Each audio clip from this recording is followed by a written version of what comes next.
¿Qué tal? ¿Cómo andan? Muy pero muy buenas noches. Aquí estamos arrancando, capítulo jueves en vivo por la televisión pública, Desiguales. Trujillo, ¿cómo le va? ¿Cómo va, Caruso? No escucho nada, así que pido por favor. Pero ya se va a resolver. Tampoco te escucho a vos. Bueno, pero si querés me acerco un poquito. Ay, apareciste, Caruso. Mira, habla, a ver. Bueno. Apareciste en mi cucaracha, Caruso. Se acaba de acomodar en el living de Desiguales el jefe de gabinete y precandidato a presidente de la Nación por Unión, a vicepresidente, perdón, por Unión por la Patria, Agustín Rossi. Enseguida vamos a charlar con él.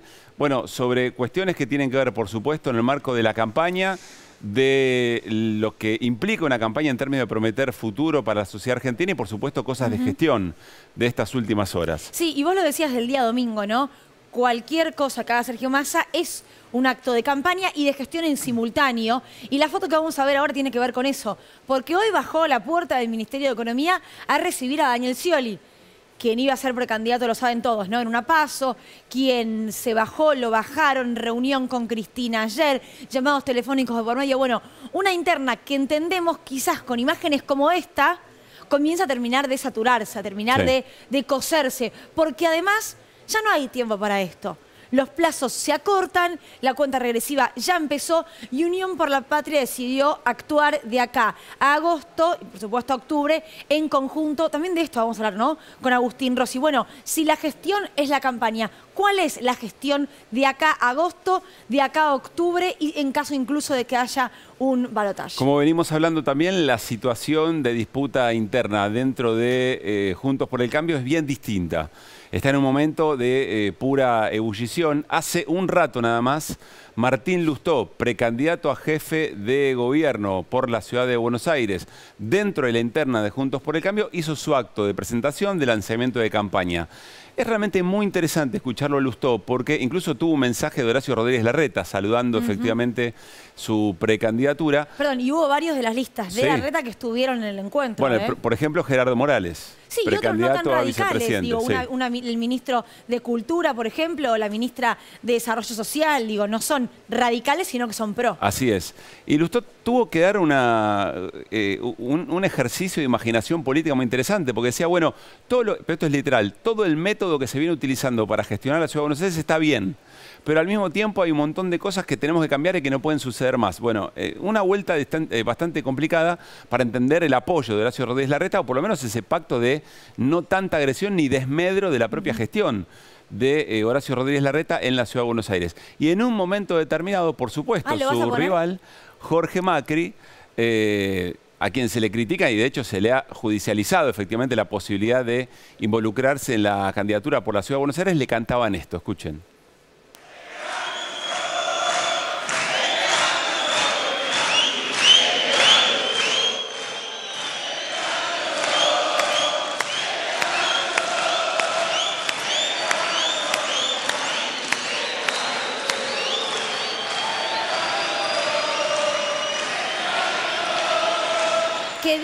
Que digan los seguidores de Martín Lustó si son hinchas de Huracán, ¿no? Porque creo que esa canción de algún lado yo la escuché. Muy fuerte. Creo que esa canción salió de algún lugar que se llama el Palacio Tomás Adolfo Ducó y creo que tiene un destinatario, que es San Lorenzo. Pero está bien que lo cambien, ¿no? La canción dice...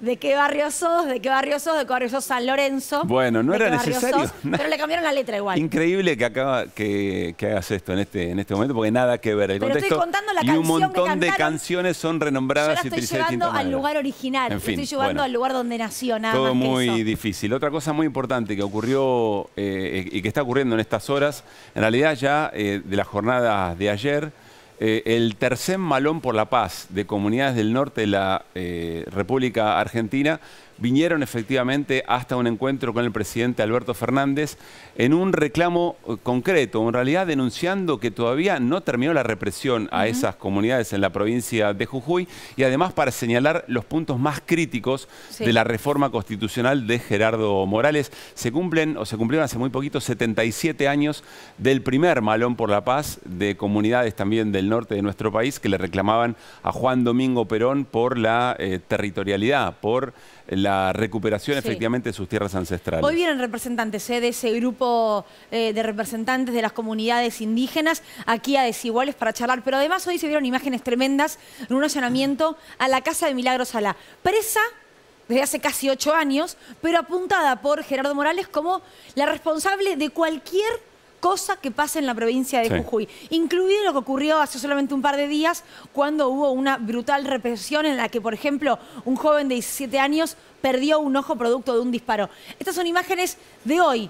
Así estaban dejando la casa de Milagros Sala, donde está detenida ella porque tiene una prisión domiciliaria gracias a la intervención de la Comisión Interamericana de Derechos Humanos, no por decisión de la justicia argentina. Néstor Espósito en un rato te cuenta los detalles de por qué se realizó este allanamiento y también de lo que decía Pablo en relación con esto, que es una presentación que va a haber mañana ante la Corte. Néstor en un rato nos cuenta todo lo que tiene que ver con Jujuy. Los allanamientos, la represión y la reforma de la Constitución. Y yo agregaría, si Morales para su propia campaña y gestión en la provincia de Jujuy utilizó la figura de Milagros Sala como el mal dentro de todos los males, bueno, ahora eso se está nacionalizando, porque hasta el propio Horacio Rodríguez Larreta pone en boca en el marco de su campaña y el elogio a quien eligió como precandidato a vicepresidente también la figura de Milagros Sala. Y otra cosa importante, histórica, que ha ocurrido hoy, tiene que ver con un pago que le va a hacer el gobierno argentino al Fondo Monetario Internacional, esta vez no en dólares, sino parte en yuanes, es decir, la moneda china por la que se viene trabajando tanto para ahorrar efectivamente esos dólares. Nos lo va a explicar con más detalle Flor Barragán en un ratito nada más, pero miren cómo lo presentaba hoy la portavoz del gobierno, Gabriela Cerruti.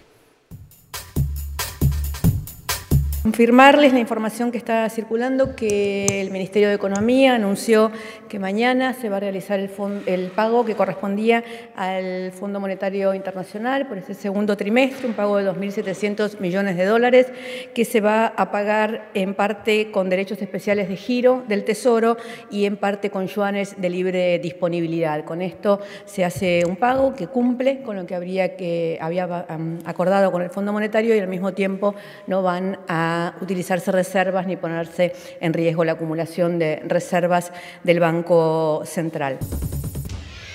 En un rato Flor nos cuenta con detalle qué significa esto, porque además se habló de la posibilidad de que ahora los argentinos también tengamos una caja de ahorro en yuanes.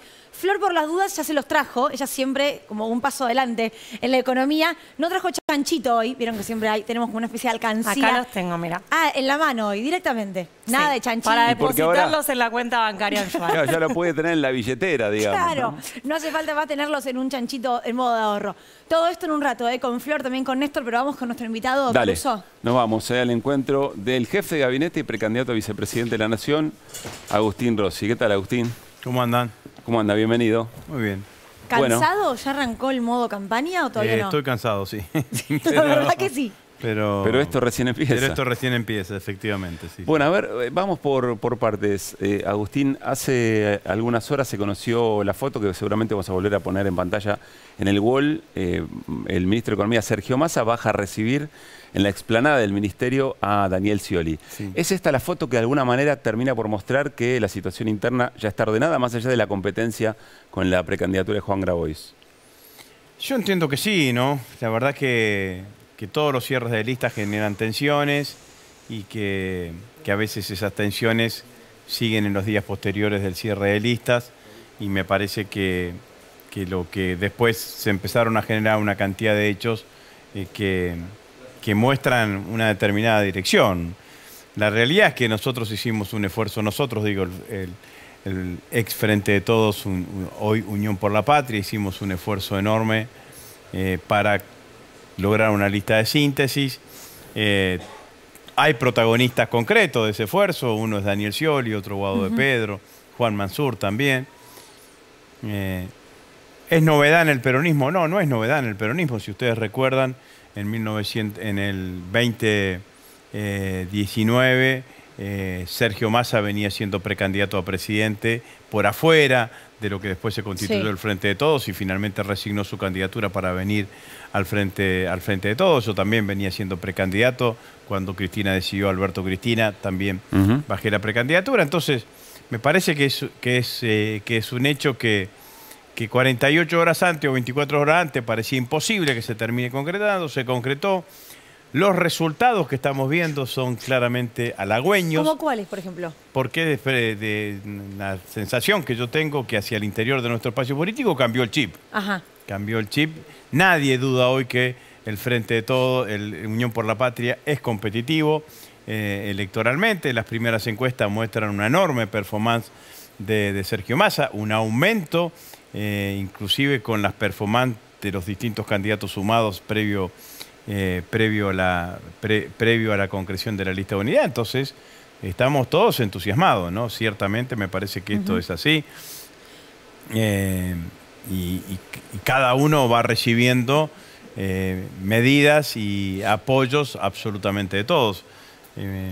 Seguramente la semana que viene vamos a tener una reunión con los gobernadores, con los distintos gobernadores que ya se expresaron claramente. Ayer hicimos una reunión de gabinete con la presencia de todo el gabinete. Los únicos dos ministros que no estuvieron es porque estaban en el exterior, Martín Soria y Jimmy Persic, pero el resto del gabinete estaba absolutamente presente y yo siento que estamos claramente consolidando esto, que obviamente ante el debate y la tensión interna de la coalición opositora genera una marcada diferencia. Yo creo que hay unidad, hay responsabilidad. Sí. ¿Coincidís en que la gestión es la campaña de Unión por la Patria? Siempre cuando sos oficialista la gestión ocupa un lugar preponderante, ¿no? Bueno, nosotros hicimos esa reunión de gabinete y tanto el presidente como Sergio instaron a todos los ministros a no descuidar la gestión por cuestiones de la campaña electoral, digamos, ¿no? Así que seguramente nosotros vamos a seguir fortaleciendo la gestión, amén de hacer las actividades lógicas de una campaña que vamos a tener, tiene una primera estación en Las PASO. Ahora, ahí hay un desafío bastante atípico, Agustín, porque más allá de las discusiones que hemos tenido incluso en este living y también con vos sobre la dificultad de poner arriba de la mesa una enorme cantidad de cosas que el gobierno hizo bien, más allá del tema de la distribución del ingreso y demás, vienen meses de gestión en los que además hay que construir el famoso programa para saber qué es lo que se le promete a la ciudadanía, con el contraste también en algún punto de la gestión o de lo que no terminó por alcanzar. ¿Cómo van a encontrar ese equilibrio? ¿Va a haber acciones concretas de gobierno en estos meses que de alguna manera prefiguren lo que va a ser efectivamente ese programa? ¿O va a haber un programa al que se le va a poner puntos concretos? Yo creo que nosotros tenemos tenemos tres ejes tres momentos en la campaña o tres ejes de campaña que me parece que tienen que estar presentes y son los tiempos verbales, pasado, presente y futuro, ¿no? Nosotros tenemos que hablar del pasado. ¿Por qué no nos entregaron Disneylandia? Claramente. Nos entregaron un país con el 55% de inflación, con 3 de los 4 años de gestión con recesión económica, con una desocupación del 10% cuando la tomaron en el 6%, con 45.000 millones de dólares de deuda con el Fondo Monetario Internacional y otra cantidad de deuda con el sector privado. 4 años de gestión en donde no hubo pandemia, no hubo guerra y tampoco sequía. Y esto hay que decirlo porque Juntos por el Cambio es como que pasó de estar gobernando a criticarnos. Y en el medio nunca le dijeron a los argentinos por qué gobernaron tan mal. Nunca le explicaron a los argentinos por qué gobernaron tan mal. Entonces ahora se paran como si hubiesen nacido de un repollo y te dicen, nosotros vamos a bajar la inflación. Horacio, Patricia, le hubiesen dicho Mauricio que te dejó la inflación en el 55%. ¿No? Cuando decía que en 5 minutos resolvía la inflación. En 5 minutos se habrá tomado un té. La inflación no la resolvió. Bueno, la pelota picando para la actual gestión es la duplicaron. Ni 5 minutos, ni en 5 minutos, ni en 4 años, digamos, ¿no? Punto número 1. Punto número 2. Tenemos que hablar del presente. Y tenemos que decirle la verdad a los argentinos. De estos 3 años y medio de gestión. ¿Qué son las cosas que hicimos? ¿Qué son las cosas que faltan? ¿Y por qué faltan? Porque nosotros tenemos una explicación de por qué tenemos una inflación que viaja arriba del 100%. Tenemos una mirada, sabemos que la pandemia nos quitó 20.000 millones de dólares, que la guerra nos quitó otros 5.000 millones de dólares, que en un país gobernar con faltante de reservas o con reservas escasas está siempre al borde de la expectativa. Se te aumenta la expectativa de devaluación, que tenés todos los candidatos opositores que te dicen que van a devaluar en el momento que lleguen al gobierno. Tenemos un relato y una explicación de por qué pasaron las cosas que pasaron. Obviamente que nos hubiese gustado que fuese distinto y hacemos esfuerzos permanentemente para que fuese distinto. Pero te faltaron 20.000 millones de dólares. Entonces, esto también tenemos que explicarlo. Porque entonces todas las cosas todos los hechos que pasaron en la Argentina significaron impactos económicos. 20.000 millones de dólares la sequía, 5.000 millones de dólares la guerra, 45.000 millones de dólares la herencia de Macri, caída del 10% del producto con la pandemia. No lo pongo como excusa, pero digo, en algún lugar anótenlo. ¿Y futuro? Y claramente hablar ciertamente de las cosas que se hicieron bien durante la gestión. El futuro.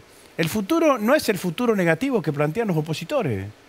La Argentina empieza a cambiar su ciclo económico, sus condiciones estructurales de la economía a partir de noviembre, diciembre de este año. Y el año que viene va a ser un año que vamos a tener, no vamos a tener sequía, sé que vamos a tener 20.000 millones de dólares más, vamos a tener funcionando totalmente el gasoducto Néstor Kirchner, que nos van a significar un ahorro de alrededor de 4.000 millones de dólares. Muchos economistas ya están hablando de una balanza comercial favorable de 25.000 millones de dólares. Con 25.000 millones de dólares vas a poder acumular reservas. Con acumulación de reservas puedes tener una mirada estricta sobre el tipo de cambio. Con eso empezás a bajar la inflación en la Argentina. Entonces, cuando me dicen que, porque esto lo dicen todos, ahora están amortiguando un poco ese discurso, digamos, ¿no? Escuché que decían no podemos salir del cepo rápidamente y demás. Pero en realidad todos están pensando en una devaluación abrupta y eso es más inflación, más pérdida del poder adquisitivo del salario, más pobreza, más indigencia. Si ganan las Nosotros elecciones, no creemos que ese sea el no cambio. va a haber un plan de estabilización de esas características. De devaluación no. No devaluamos ahora, que tenemos escasez de reserva, con una acumulación de reserva, no vamos a devaluar. Al contrario, hay miradas y objetivos. Acumular reservas en el Banco Central, garantizar que las reservas tengan crecimiento, y si se produce el shock de exportaciones, que nosotros creemos que hay que alentar, como dijo Sergio Massa en la Cámara Argentina de la Construcción, juntar los dólares necesarios para pagarle el 100% de la deuda al Fondo Monetario Internacional y a otra cosa mariposa. Y empezar a construir la economía argentina de otro lugar, porque también esto también nos diferencia. Macri quiso hacer el gasoducto en el 2019 y el fondo le dijo no. Por eso lo contó también más el otro día, no se sabía eso, ¿no? Bueno, y el fondo no, le dijo no. Y también el fondo le dijo no a Sergio Massa que no haga el gasoducto en este primer semestre. Y Massa dijo sí, lo vamos a hacer. Ahora, entonces esto también tiene que ver con en qué lugar uno se para en el marco de las decisiones políticas y económicas que tenemos que llevar. Entonces, nosotros tenemos que hablar con la verdad, con los argentinos. Entendemos que es una situación difícil. ¿Cómo no lo va a entender que vos tengas un trabajador que para ir a su laburo tiene que tomar 2 colectivos de ida, 2 colectivos de vuelta, y cuando llega a fin de mes no le alcanza? Claramente es así. Ahora, también le quiero decir a todos, esto se termina. Y no se termina dentro de 10 años. Empieza a cambiar claramente a partir de la fecha que dije antes, entre el fin de año y el año que viene. Flor. ¿Y plan económico para bajar la inflación? Digo, no sé, si uno escucha Juntos por el Cambio, te hablan de plan de estabilización, Milei te habla de dolarización, puso en Twitter que supuestamente había conseguido los dólares. Unión por la Patria, ¿va a tener un plan para bajar la inflación o es esto que decís de acumular dólares? Yo creo que es condición necesaria para bajar la inflación, y cuando vos lo ves en todas las curvas de la economía argentina, mirás nivel de reservas del Banco Central con inflación y claramente son 2 curvas inversamente proporcionales. Baja el nivel de reservas y te aumenta la inflación, porque te genera la expectativa de devaluación. ¿Qué es lo que pasó este año en la economía argentina? Nosotros veníamos octubre, noviembre, diciembre con una inercia de tenue baja de inflación. Los primeros 15 días de enero fueron más o menos siguiendo a ese ritmo que venía en el último trimestre del año pasado. La segunda quincena de enero, ¿qué sucede? La economía toma nota del efecto económico de la sequía y concluye. Dice, van a faltar 20.000 millones de dólares, no los tienen que devaluar. Y los precios se acomodan, se anticipan a una devaluación que después nunca sucedió. Lo mismo nos sucedió con la última corrida, que funcionó con el fenómeno de overshoot, dicen los economistas. Digamos, sube y baja rápido. Ahora, los precios subieron y no logramos que bajen. Entonces, es fundamental tener un banco central con reservas para llevar adelante una ejecución de una política económica con fortaleza. Brasil tiene 300.000 millones de dólares de reserva. Nosotros tenemos que ser una economía que en términos proporcionales tenga reservas en el Banco Central en términos proporcionales, 30, 35, 40.000 millones de dólares.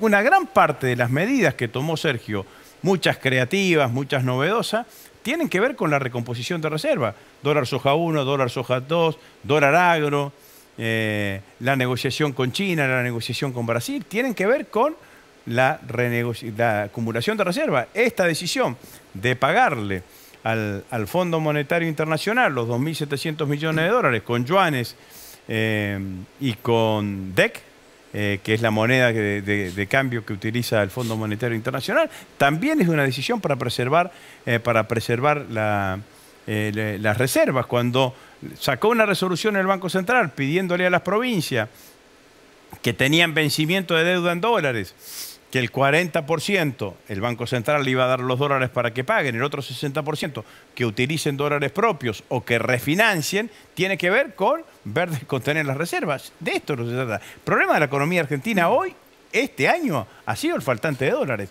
fundamentalmente. A ver, Agustín, eventualmente si gana Unión por la Patria la elección y si efectivamente la situación con los dólares es un poco más holgada, viene el gran desafío de la redistribución del ingreso, que en realidad es la recuperación del salario en virtud de lo que se perdió y no se puede recuperar.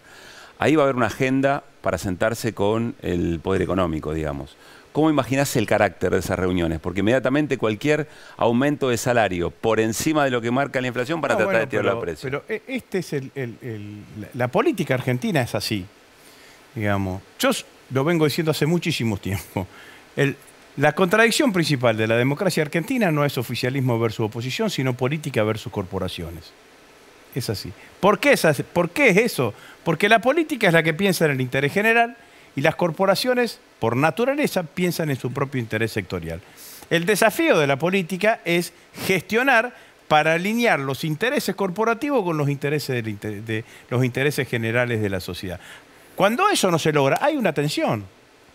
Es así, porque no es que voluntariamente se alinean en ese sentido. Bueno, habrá que tener y llevar adelante esas tensiones.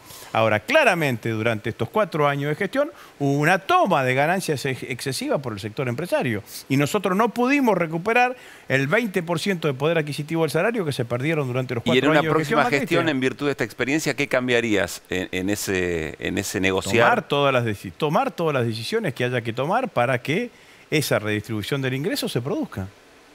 Es así, hay una multiplicidad de decisiones que se tienen que tomar. Como hay miradas también, que lo vengo diciendo en este programa, lo dije en muchas oportunidades, que hay que tener una mirada sobre lo que es hoy el sector asalariado, que no está registrado. Que está registrado, pero claro, que no tiene los beneficios de alguien que cobra aguinaldo, bueno, efectivamente, vacaciones, los monotributistas, nosotros tenemos que tener una mirada sobre eso. Hay la fuerza laboral argentina, hay entre un 20 y un 25% de trabajadores que son monotributistas. ¿Y esos trabajadores a quién le trabajan? Esa es tu idea. ¿Ya la compró el candidato a presidente? Yo asumo mi rol. La fórmula de presidente y vice no es una fórmula paritaria, ¿no? Está claro que el presidente es el presidente. Más en un sistema como el nuestro, que es recontrapresidencialista. Y el vice es el vice, pero todas mis iniciativas obviamente que se las voy a acercar a Sergio. Néstor. Acompáñeme, ministro, en este razonamiento. Yo le pido prestado 10 pesos a Pablo Caruso. Sí. Él no los tiene y se los pide a usted. Yo le doy 10 pesos, me quedo finalmente con los 10 pesos, pero yo me los patino jugando al póker. En un momento determinado usted le va a pedir a Caruso, che, ¿me devolvés los 10 pesos? ¿Qué tiene que hacer Caruso? ¿Tiene que venir a golpear mi puerta y decirme, che, yo te presté 10 pesos, si te los patinaste es un problema tuyo? ¿O tiene que conseguir más trabajo para él conseguir 10 pesos y devolvérselos? No, lo que tiene que hacer Caruso es denunciarlo. Denunciarlo en la justicia, que fue lo que hizo nuestro gobierno con los que tomaron el crédito del Fondo Monetario Internacional. Denunciarlos. A lo que voy para eso está además, hemos agregado el informe de la Auditoría General de la Nación, que ha hecho un informe exhaustivo, que recomiendo su lectura, son 247 páginas creo, recomiendo su lectura, no es una lectura fácil porque tiene una cantidad de datos técnicos bastante importante, pero en donde claramente queda especificado la forma irregular en que tomaron el crédito con el Fondo Monetario Internacional y además que el 70% del crédito que tomaron lo utilizaron para pagar deuda tomada en el 2016 y en el 2017. Ese va a ser Esto fue lo Estoy de acuerdo que en hicieron. eso, pero el gobierno ha hecho una denuncia, la causa está radicada en el juzgado de María Eugenia Capuchetti, no tiene ningún avance significativo. En el ínterin, digo, más allá de esto, lo estamos obligando a Pablo Caruso a recaudar más, a trabajar más para pagarle a usted, cuando en realidad el responsable de la deuda, con él y con usted, soy yo, y a mí nadie viene a golpearme la puerta, por más que haya una denuncia que no avanza en tribunales. ¿No hay ninguna otra alternativa para ir a golpearle la puerta al tomador de deuda y no juntar 45? Pero ¿y a vos qué se te ocurre, digamos, no? No lo sé. Y bueno, y entonces el tema es que las cuestiones en términos, analizar la política económica de un país en términos de cuestiones personales, a veces lleva a error, digamos, ¿no? Porque el análisis que haces es un análisis que muchas veces alguien dice, bueno, ¿cómo hace una familia para vivir? Primero, la verdad que no es. Los que te quieren justificar el no déficit fiscal. Digamos, no se puede vivir, no se puede gastar más de lo que te entra. Mentira, no es así como se gobierna un país, cómo se gestiona. Nosotros hicimos lo que teníamos que hacer. Ahora, vivimos en democracia. También tenemos obligación de explicarle a los argentinos que no vuelvan a votar a los que te dejaron la deuda, le dejaron la deuda a Caruso. Digamos, ¿no? Entonces, eso también tenemos que tratar de explicarle a los argentinos, porque sí, de esto es fundamentalmente, preferiría que le empezara. Ahora, el gobierno hizo lo que tenía que hacer. La Auditoría General de la Nación es la primera vez en la historia de la auditoría que hace una auditoría sobre un crédito. Lo que se me ocurre ahí, Agustín, que si bien efectivamente todo eso sigue en marcha tal cual lo dice, primero le pondría los nombres propios a quien le corresponde, ¿no? Saquemos a Caruso de la deuda porque...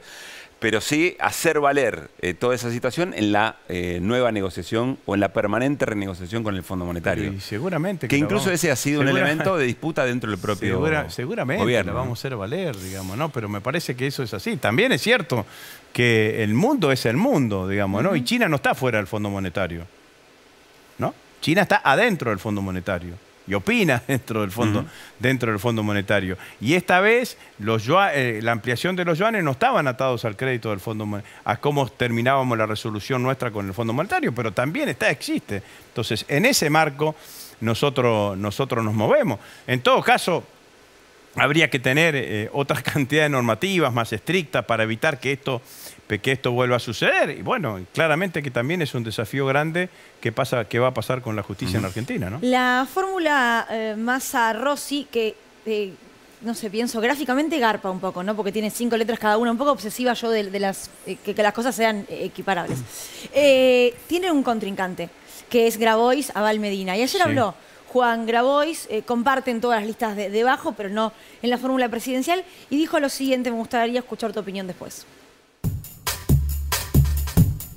En caso de que pierdas la interna, es una alta probabilidad de que vos puedas acumular músculo político en la interna, pero difícilmente puedas ganarla. En caso de que pierdas la interna, ¿vos vas a militar y respaldar la candidatura de Massa? ¿Cómo? ¿Si pierdo la interna? Sí. Primero que yo voy a jugar a ganar la interna. Por supuesto. No, eso está fuera de discusión. Lo que digo es... Segundo, hay también una cuestión un poco obvia. Yo estoy dentro de un frente. El que gana, gana. El que pierde, acompaña. Pero me gustaría, antes de dar una respuesta taxativa a esa pregunta, perfecto, que le hagan la misma pregunta a Massa. Sí. Cuando Massa conteste, contesto yo. Yo quiero que le pregunten a Massa. Si perdés con Grabois, ¿lo vas a apoyar?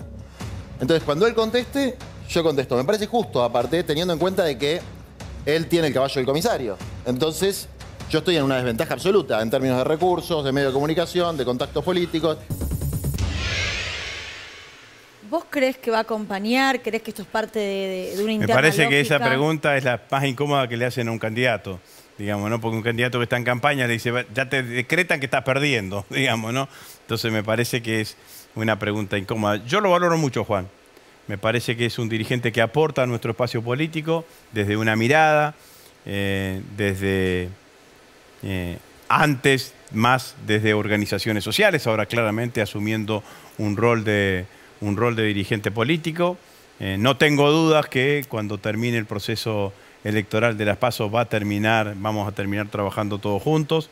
Me parece bien y me alegro además que nuestro espacio político permita que haya expresiones de estas características con voces críticas, a lo que claramente a todas luces surge como, no una lista única, porque no es una lista única, pero sí una fórmula que ha logrado una síntesis más que importante hacia el interior de nuestro espacio político. ¿Vos crees que no hay ninguna chance de que Grabois gane esa interna? Bueno, siempre las elecciones son como los partidos de fútbol, hay que esperar el resultado. Creo que es bastante difícil. ¿Cuál es el valor político que le das a esa precandidatura? ¿Crees que efectivamente hay sectores que no están conformes con la síntesis y que pueden no escaparse hacia otro lugar con la presencia de Juan Grabois? No, yo creo que nosotros yo he venido explicando, porque digamos, la candidatura surge con un disgusto con la figura de Sergio, ¿no? Digamos, es esta expresión. Sí. Y yo lo quiero decir con claridad. No es que Sergio es un extraño al cuerpo del Frente de Todos, ex Frente de Todos, hoy Unión por la Patria. Sergio viene compartiendo este proceso político todo este tiempo. Yo cuando Sergio estaba por afuera y el Frente de Todos en su conjunto, en ese momento lo convocó para constituir el Frente de Todos y fue una de las patas del frente de Todos, entendí que había una cantidad de cosas en el pasado que habían quedado metabolizadas. 6 meses, dijo la vicepresidenta. Que habían quedado metabolizadas. Y cuando todo el Frente de Todos lo acompañó y apoyó su designación como ministro de Economía, dije, bueno, listo, se acabó. Está todo absolutamente metabolizado.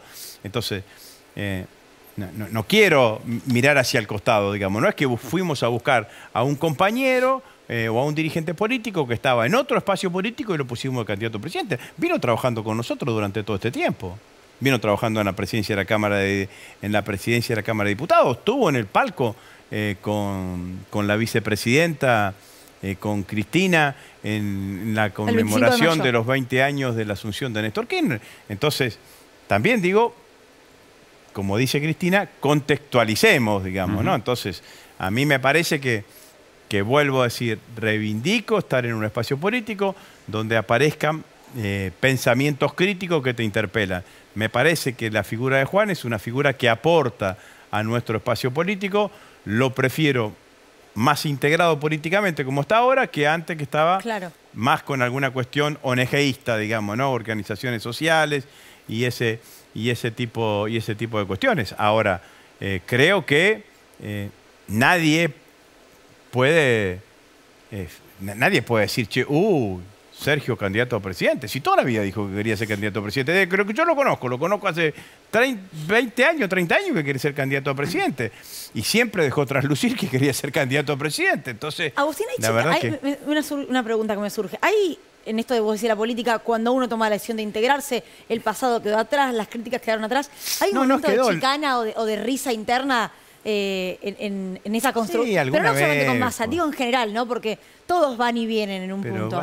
Puede ser que existan una cantidad de cuestiones, pero no es que tampoco las diferencias, no es que uno llega y dice, bueno, todo lo que pasó, digamos, ¿no? Eso quería decir, claro. Uno claramente sabe que hubo historias distintas, recorridos distintos, pero entonces, lo que digo claramente, el pasado te diferencia, el pasado de nosotros entre el 2000, o mío en términos personales, entre el 2013 y el 2019 con Sergio Massa fue un pasado de diferencias. Ustedes igual compartían cámara, digamos, ¿no? No, yo cámara no, compartí el gobierno. ¿Cuándo fue jefe de gabinete? Y cuando yo llegué en el 2005, Sergio era titular de ANSES, después se fue de la intendente de Tigre, después vino de jefe de gabinete y también compartí, yo era el presidente del bloque de diputados, así que tenía relación con él. ¿Y esta vez cuándo hablaste? ¿A qué hora hablaste del sábado con él? O del viernes, mejor dicho. Hablé telefónicamente, pero llamó? recién me junté el lunes, digamos, ¿no? El lunes en el acto en Aeroparque. Ahí se encontraron. Pero sí, hablé mucho telefónicamente, pero tengo una buena relación. No son amigos. No tengo ninguna incomodidad a la hora de... al contrario, me siento muy cómodo trabajando con él. Pero amigos nunca fueron. Es tan difícil esa palabra, digamos, ¿no? Por porque, eso digo, digamos, podés decir Caruso y amigo, yo, de casualidad ahora un poco estamos siendo amigos. Amigo en sentido amplio, no, pero sí tengo una buena relación. Néstor. Usted decía recién que Sergio Massa siempre había dicho que quería ser presidente. Yo recuerdo que una de las dirigentes políticas que le pronosticó que iba a ser presidente fue Cristina Camaño, Graciela Camaño, perdón, quien no integra el espacio hoy. La candidatura de Massa como presidente, con usted acompañándolo, abre la puerta para que un sector que estaba en el Frente Renovador y que no se integró al Frente de Todos por esa discrepancia, ahora pueda incorporarse. No lo sé, la verdad que no lo sé. Me parece que no podría, ni tampoco tengo muy en claro cómo ha quedado todo ese espacio. Digo porque es una dirigente política con mucha historia, con mucha experiencia. Tampoco tengo muy en claro, pero sí, Sergio construyó su frente renovador. Cuando tomó la decisión de integrarse al Frente de Todos, hubo sectores que no acompañaron esa decisión, entre ellos Graciela Camaño. Bueno, no sé cómo seguirá, pero más allá de nombres propios, a mí me parece que Sergio sí tiene una historia de transitar un camino que lo identifica más con los sectores medios, con la clase media, y me parece que quizás allí también tenga una potencialidad que quizás otros dirigentes de nuestro espacio político la tienen más menguada, digamos. ¿Cuándo se viene el acto de campaña juntos? ¿Fórmula de la mano o algo? No sé si habrá acto de campaña. ¿Antes de las PASO, no? No sé, porque estamos en la gestión, digamos, ¿no? Así que la verdad que todavía no vemos, Sergio está muy con la negociación con el Fondo Monetario Internacional, ha hecho una cantidad de acciones y que tienen que ver con la gestión, así que veremos. Hubo un lanzamiento de campaña en la provincia de Buenos Aires. Sí, en Lomas de Zamora. En Lomas de Zamora. No sé si está pensando en algún acto nacional, así que bueno, iremos viendo. Agustín, tengo dos preguntas breves o dos reflexiones breves sobre dos temas. Uno nunca que ya venimos nunca es breve. mencionando en varias charlas aquí, como la de monotributistas, y otra que me parece muy grave y en general es poco abordada. La que venimos mencionando es tema ley de medios, o por lo menos recuperar aquel articulado, digamos, que buscaba la desconcentración. ¿Vas a insistir con esto? Yo estoy trabajando con eso. Estoy trabajando con los compañeros de la vieja coalición para una radiodifusión democrática. He tenido algunas reuniones con ellos y voy a seguir trabajando y va a ser una propuesta que le voy a acercar a Sergio. Y el otro tema, se cumplen 3 años la ley de alquileres. El alquiler no está en la canasta básica, o sea, la canasta básica, en la comparación del salario, hay que agregarle después alquiler y los números son realmente terribles. Sí, ese es un tema que hay que resolver. ¿Qué valoración haces de la ley y qué ideas, si es que efectivamente... La ley claramente no logró el objetivo que nosotros, que cuando se votó, era un objetivo que trataba de favorecer justamente a todos los inquilinos. De hecho, fue una ley aprobada por la organización que representa... Pero que la valoran, porque la cuenta que hacen es, si efectivamente se cuenta cuánto aumentó el alquiler y cuánto fue la inflación, es menor a la inflación. Bueno, claramente que tiene una valoración, pero está claro que nosotros tenemos un problema habitacional y un problema, y junto con ese problema habitacional te aparece en el tema de los alquileres, que va más allá de la ley, digamos. En la ciudad de Buenos Aires... Lo que habría que preguntarse es si no estuviera la ley y fuera todo desregulado. No. Yo siempre prefiero una ley que una cuestión desregulada, porque allí el que es el dueño de la propiedad, más ahora cuando existe esta posibilidad de renta en dólares con las distintas asociaciones u organizaciones empresarias como Airbnb, que terminan ofreciendo sus departamentos o alquileres temporarios en dólares, digamos, ¿no? Entonces me parece que ese es un tema que merece un análisis. No es un tema, la cuestión habitacional es un tema de debate no solamente en Argentina, sino también en el mundo. Pero estás a favor de la regulación. Pero estoy a favor de la regulación y creo que tenemos que tener un debate porque además se mezcla con la cuestión de la tierra, ¿no? De quiénes son los propietarios de la tierra, cómo es el uso de la tierra. Bueno, me parece que es un debate... uno de los debates importantes que vamos a tener en los próximos años. Agustín, gracias por haber venido. Muchas gracias a ustedes. Gracias. Nos vamos para la mesa, pero mientras caminamos le damos pie a Flor Alcaraz, nuestra compañera que está en un encuentro por una reforma judicial con mirada feminista. Flor, te escuchamos. Buenas noches. ¿Cómo están? Buenas noches. Sí, estamos acá frente a la Federación de Gráficos Bonaerenses en Paseo Colón, zona de sindicatos, porque se acaba de lanzar una campaña nacional por la reforma judicial feminista. Más de 400 organizaciones de todo el país estuvieron participando de este espacio que busca poner este tema en la agenda electoral, que tiene que ver con la perspectiva de género, pero también tiene que ver con el ingreso y la participación más democrática de este Poder Judicial. Estamos con dos compañeras que formaron parte de este espacio, de esta discusión. Yamil Sokolowski, que es secretaria de género de la CTA, y también Lucía Massa, que es congresal de Citraju, un poco para explicar de qué hablamos cuando hablamos de reforma judicial feminista, porque es una gran bandera, una consigna muy amplia, pero en concreto, ¿qué están reclamando, qué están proponiendo?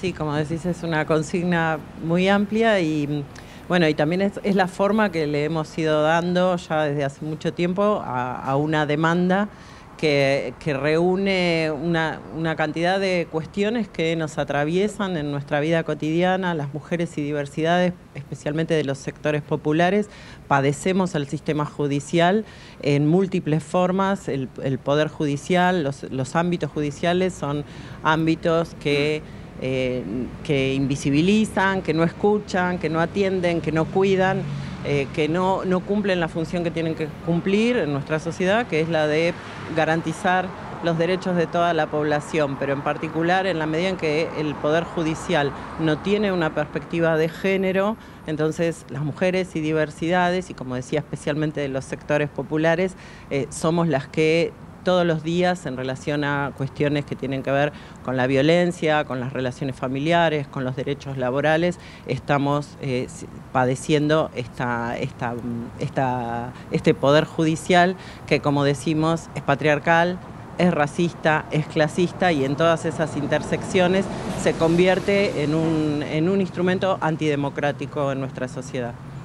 Lucía, hoy mencionaban este pedido de juicio político a la Corte como uno de los reclamos. También hablaron de lo que está pasando en Jujuy, de la persecución a Milagro Sala. ¿Cómo creen que van a entrar estos temas dentro de la campaña? ¿Cómo lo están viendo con este camino que empezamos a transitar a partir del cierre de listas? Bueno, nosotras planteamos hoy un documento, que es un documento que para nosotras es fundacional, donde se plasman todas estas demandas, lo que comentaba Yamile, pero todas las demandas que tenemos desde los espacios feministas, que lo componen sindicatos, que lo componen organizaciones sociales, espacios políticos, trabajadoras judiciales como nosotras, pero también abogadas.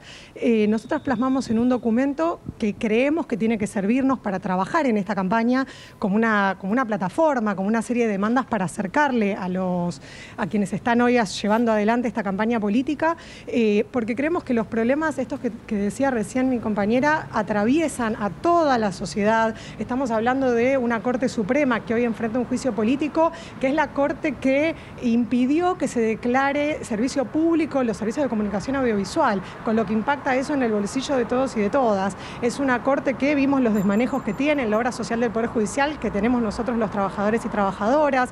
Entonces, lo que se está llevando adelante en el juicio político, que desde el espacio del feminismo hemos apoyado y hemos acompañado, creemos que hay que visibilizarlo y hay que mostrarlo, y este espacio también va a abonar para poder visibilizar esto que está sucediendo, porque creemos que el Poder Judicial tiene que cambiarse desde su conducción, que es la Corte Suprema. Luli, Pablo, ahí sí, los escucho, los están escuchando tanto Lucía como Yamile. Buenas noches, Lucila, Yamile. Tengo una pregunta muy concreta en términos de, y para que nos entienda bien la audiencia de la televisión pública en todo el país. Cuando se habla de acceso, ¿qué ejemplos bien concretos se podrían poner en este caso? Y por otra parte, la velocidad de los procesos, que entiendo que también hay un problema muy serio en la lentitud. Sí, el tema del acceso a la justicia es un tema clave cuando discutimos la democratización, ¿no? Las personas que tienen que recurrir a la justicia haciendo una denuncia o pidiendo un acompañamiento tienen enormes dificultades para que sus denuncias, sus planteos sean recibidos. Eso, para que llegue el planteo, para que sea tomado concretamente. Sí, y también el Poder Judicial tiene históricamente una configuración de su propio lenguaje y de su propio modo de intervención que enajena a las personas de la llegada a esos espacios donde tienen que plantear sus problemas y sus problemas tienen que ser resueltos. Por eso también parte de las cuestiones que se plantean en el marco de la reforma judicial feminista, una de ellas que es muy importante también es la formación de las personas que actúan en el ámbito judicial. Y esa es una clave también para generar lo que llamamos una territorialización de la justicia también, ¿no? Una justicia que no solamente se abra para que todas las personas puedan llegar a ella con el planteo de sus necesidades, sino también que la justicia llegue a cada lugar de nuestra sociedad para encontrarse con los problemas que hay que resolver. Muchísimas gracias por su tiempo. Gracias, Flor, también. Gracias a ustedes. Bueno, seguiremos obviamente este tema en la agenda de Desiguales. Gracias. Nos metemos en lo que tiene que ver con la economía, con los yuanes de Florencia Barragán y banderitas, como siempre. Sí. Para entender todo con más claridad, Flor. Sí, por pragmatismo, si podemos definir a un Sergio Massa que negocia con China, con los dos al mismo tiempo. Bueno, a ver, primera semana termina mañana, de este doble rol de Sergio Massa como ministro de Economía y precandidato a presidente de Unión por la Patria. Ahora, no podía terminar esta semana sin novedades con respecto al Fondo Monetario. ¿Por qué? Porque vos tenés que pagarle en el marco del acuerdo, tendrías que haberle pagado hace una semana. Se acordó con el FMI que se iba a postergar esto, así que estaba todo bien que eso se haya postergado. Ahora, tenías que hacerlo ahora, estos próximos días, para no caer en incumplimientos con el Fondo Monetario. La noticia tiene que ver con que mañana se le va a pagar al FMI, tal como estaba previsto. Tendrías que haberlo hecho hace una semana, arreglaste, lo vas a hacer mañana, todo bien.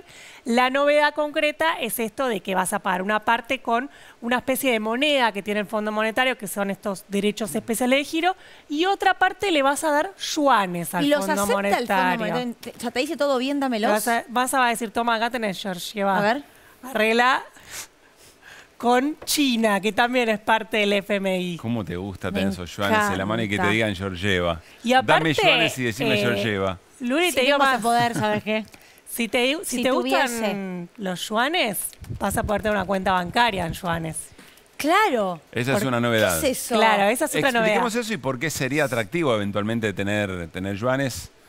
A ver, por un lado, contestándote a lo que me preguntabas antes, a Luli me decía, si el Fondo Monetario te lo va a aceptar. Te lo acepta porque, en el marco del Fondo Monetario de que fue conformado, cuando presta dinero lo hace en esta especie de canasta de monedas que se llama DEG, Derechos Especiales de Giro. Esos DEGs, cuando a vos te dan, no es que te prestan 45 mil millones de dólares, como le dieron a Macri. Te prestan el proporcional en DEG, pero no importa. Para que se entienda, esos DEGs están conformados por varias monedas. Una es el dólar, obviamente, pero desde el 2016 también se sumó el yuan. Sí. Entonces vos le podés pagar en cualquiera de esas. Obviamente no es que vas al fondo y le decís, che, te pago en patacones, o sea, no podés pagarle con cualquiera, pero si está en el marco de esas, podés hacerlo. Después el fondo lo recibe, esos yuanes, se da vuelta y arregla con algún país. Si alguno necesita esto, seguramente China, que es parte del FMI, lo va a aceptar. Ahora, ¿qué significa que un argentino o argentina bancarizado va a poder tener una cuenta en yuanes? Sí, en este mismo contexto tenemos que hacer toda esta lectura, no solo de lo económico, financiero, que es, por supuesto, sino también de lo geopolítico y cómo a los yuanes, a estas monedas que trajimos hoy, cada vez se le está dando más uso en la economía argentina. Sí. Primero fue, ¿te acordás? En mayo se anunció las empresas que comercien con China, hay un montón, porque vos tenés que comprar muchos insumos, máquinas desde China, van a poder pagar a los proveedores de China en yuanes. Eso es comercio exterior. Después vino la semana pasada, no fue tan conocido porque tiene que ver con la bolsa, la Comisión Nacional de Valores, pero salió la CNB y dijo, si vos querés liquidar un bono que compres en yuanes, vas a poder hacerlo. La noticia de hoy, que por ahí es la más cercana a la gente, salió el Banco Central y dijo, vas a poder tener una cuenta bancaria en yuanes también, una caja de ahorro, digamos.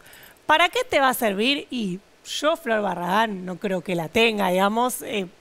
Yo creo que va a ser más para las pymes o empresas que estén interesadas. Me imagino que va a venir más desde ese lado porque hay mucha pyme que lo que hacen, como hay todo un tema con las importaciones, ¿no? Sabemos que para importar no es tan fácil hoy con la falta de dólares que hay y cuando hacen los trámites vía yuanes les facilita mucho. Entonces yo me imagino que puede llegar a venir por ese lado. Vos decís que para ahorrar no la recomendás para el que por ahí nos está escuchando y dice, che, ¿y si compro unos yuanes? Porque ahí no hay cepo, ¿o sí? ¿O no se puede comprar yuanes? No, sí, es lo mismo. Ah. Digamos, no es que vas y... Siempre tenés que pasar por el Banco Central, pero hoy tenés las restricciones cambiarias son para todo tipo de divisas. No es que vas y compras euros para ahorrar, digamos. No. Ok, o sea que si Néstor, los 10 pesos que me debe de todo el bloque anterior, me los da en yuanes, yo por ahora le digo aguantá. Aguantá que me abro la cuenta, decirle. Claro. Tiene que bien en el póker, si no va a ser medio difícil. Yo tengo una pregunta respecto de esto. Digo, si yo tengo Néstor una caja... quiere yuanes. No, digo, tengo una caja de ahorro... ¿Querés yuanes, Néstor? Toma. Yo tengo una caja de ahorro en dólares, tengo que poner dólares. Una caja de ahorro en pesos, tengo que poner pesos. Sé dónde hay dólares y dónde hay pesos. ¿De dónde saco los yuanes para ponerlo en una caja de ahorro en yuanes? No, los comprás online. Sí, también, o sea, todo es vía bancarizado, ¿no? Así como vos comprás dólares en el banco, vas a poder comprar... Pero hay un mercado, un mercado de divisas de yuanes. ¿Un arbolito de yuanes? Bueno, no sé. No Imagino sé. que Ilegal, sí. Lucila, eso es ilegal. Pero existe. Fin. Imagino que sí. ¿Yuanes Blue, querés decir vos? No sé, ¿por ahí habrá yuanes Blue? No creo. Y en el mercado Blue hay de todo, imagínate. Y una vez, suponemos que yo salteo ese Valladar y consigo los yuanes, tengo una caja de ahorro en yuanes. Si necesito usar los yuanes para mi vida cotidiana, ¿en el supermercado me van a aceptar que pague con yuanes? No, bueno, tampoco, por ley tampoco te deberían aceptar que pagues en dólares, digamos, hoy, que es justamente cuando la oposición habla de esto de hacer una economía bimonetaria, tenés que cambiar un montón de leyes. Por más que en la práctica vos veas que en internet te encuentres alquileres dolarizados, no sé, tal vez en el futuro vas a encontrar alquiler en yuanes, ¿viste? Un monoambiente Belgrano en yuanes, no sé. Ilegal. Bueno, hoy por ley tendrías que pagar en pesos. Eso es lo que dice la ley, por eso cuando se habla de esto del bimonetarismo, bueno, Néstor, vos seguro debes saber, pero tenés que cambiar un montón de contratos, porque vos no es que podrías ir al supermercado y pagar en dólares. ¿En la práctica pasa? Sí, pero por ley no. Hay la reforma del Código Civil y Comercial Federal que se hizo hace una década, casi un poquito más, apuntaba un poco a eso, a abrir la posibilidad de las operaciones comerciales, hacerla en moneda, también en moneda estadounidense. Eventualmente, Flor, y como para cerrar y más allá del juego, no terminar confundiendo. Es decir, la incorporación de yuanes en este tipo de transacciones tiene que ver con hacer relajar un poco la necesidad de dólares, digamos. Sí, ¿no? Desde lo económico, relajar un poco la necesidad de dólares, pero también volvemos a la parte geopolítica, que el mismo día que vos decís, voy a usar esos yuanes de libre disponibilidad para pagarle al fondo, porque si no estoy muy complicado, decía Rossi, las reservas están complicadísimas. A China está muy interesado que vos uses yuanes en tu economía. De hecho, digamos, por algo te los presta, no es que dice, ay, me caen re bien los argentinos, vamos a darles... Soy fan de Messi. Claro, yuanes de libre disponibilidad. China está muy interesado en que a nivel internacional se desdolarice todo lo que tiene que ver con todo el comercio exterior. Claro. En el mundo, no solo los argentinos pensamos en dólares, en el mundo el dólar es la moneda hegemónica. China está interesado en cuestionar eso. Obviamente van a pasar un montón de años para que eso, si eso eventualmente cambia en algún momento, pero que un país como Argentina empiece a usarlo tanto, primero para el comercio exterior, ahora para que tengas una cuenta bancaria, es importante también desde lo geopolítico y que se haya anunciado justamente hoy. Bien. Gracias, Flor, como siempre, clarísima. Vamos a hacer un corte, pero al regreso nos metemos en Jujuy, porque vienen integrantes del tercer malón que estuvieron reunidos con el presidente Alberto Fernández, con diputados de la Nación en representación de las comunidades originarias para hablar de lo que está ocurriendo en Jujuy hoy, que es la persecución, y continúan también habiendo cortes de ruta. Y esta imagen que tiene que ver con el allanamiento en la casa de Milagro Sala, donde está detenida con prisión domiciliaria. Todo lo cuenta Néstor Espósito después del corte. Ya venimos.